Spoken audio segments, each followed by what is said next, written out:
এই যে শালিকা হাই হাই হাই হাই এই গান নানি এই রকম নানি আছে নানি এই শালিকা পুলিশ আছে হাই এই যে 3.5 বছর বয়সা নানি এটা ভালো না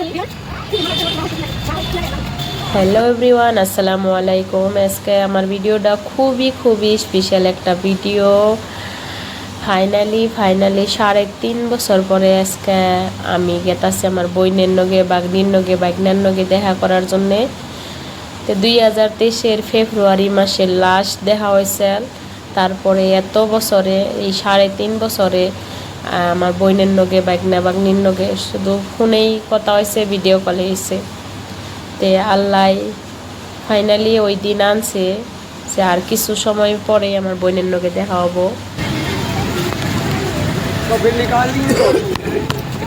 এই যে শারিকা আর রিহান রিহান রিহান এ রিহান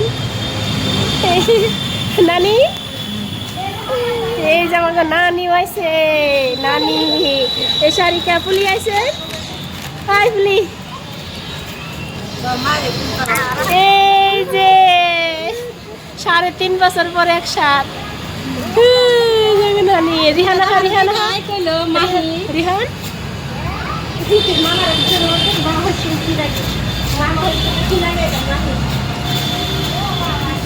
এই যে আমার বোন বাগনি সবেই পায়ে গেছি, পায়ে নিয়ে মানে আনন্দটা অনেকের কাছে প্রকাশ করার তাছি না। আঙ্গ নানি আইছে, মামা আইছে অগরুমে অগনকে দেখা করার জন্য, সেই জন্য আমরাও আইলাম আজকে। তে আমার বোনের লগে যে দেখুন মা কথা কইতাছে আর কইতাছে রিফাত দেখে চিনছে কি না।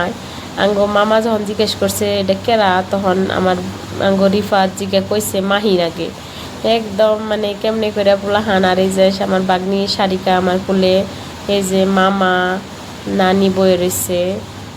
তারপরে যে দেখুন আমার হাজবেন্ড, আমার বোনের হাজবেন্ড আর বাচ্চা কাচ্চা গুনে খেলিবেন রয়েছে।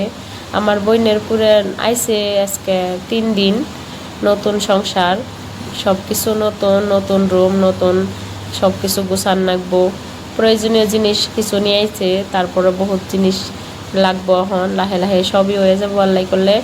আর এই যে দেখুন বাচ্চারা খেলিতেছে, যে কতদিন পরে শুধু নামই শুনছে, কোনো দিন দেখা হয় নাই। আমার রিফাত শারিকা ওরা যেন দেখছে, দেখা হয় নাই। এত বড় হওয়ার পরে ওরা এক দুজনে দেখা হইলো, মানে অগো আনন্দটা কি। আমার রিফাত তো বহুত আগে থেকেই খুব আগ্রহ আসাল কবে যামো কবে। আর এই জগ রুম দেখছেন, 3টা রুম, তারপর কিচেন বড় সুন্দর সুন্দর একটা রুম পাইছে ওরা, মানে আলফিলভাবে থাকা হারবো, কোনো অসুবিধা নাই।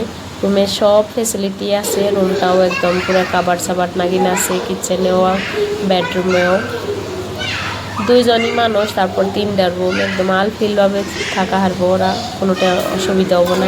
রুম দেখে কিন্তু খুব ভালো লাগছে। যে আমাগো নানি যাইবো গা, আমার নানির শরীরটা খুবই খারাপ। এই যে যাওয়ার জন্য তখন বোরকা সোরকা পিন্দা নিছে, এত গরমে আমার ডর করতেছে। নানি ভিতরে কাপড়, খালি কাপড়, বোরকা হিজাব, তারপর নানির শরীর খারাপ, নানি খুব হুকিয়ে গেছে।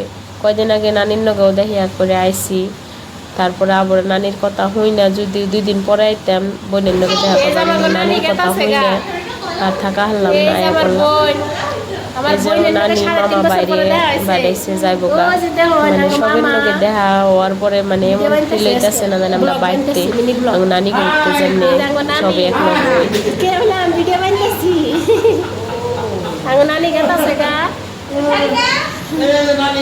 খুব ভালো লাগতেছে। একটা সময় আসাল আপন বলে কেউ আসাল না দিল্লিতে, এখন আল্লাহ সবের কাছে পাঠাইছে। আল্লাহর কাছে লাখ লাখ শুক্রিয়া। এই যে নানি গেতাছে গা, নানিরে বিদায় দিতেছি। তারপরে 1-1.5 ঘন্টা পরে আমরাও যাই গে। আজকেও যে নানিরে বিদায় দিতেছি, নানির থেকে আলাদা হইতেছি, মানে এমন লাগতেছে ছোটবেলায় যেমন মায়েরা নাকতো, যত খারাপ নাকতো আজকেও সেম অমনি নাকতাছে। একটু পরে বোন, নানি, মামা আমরা সবাই আলাদা আলাদা যার যার বাসায় যামগা। তে মনটা আজকেও ছটবট নাকতাছে। একটু সময়ের জন্য সবাই একসাথে হয়ে নিয়ে কত ভালো লাগলো, কত মায়া লাগলো, কত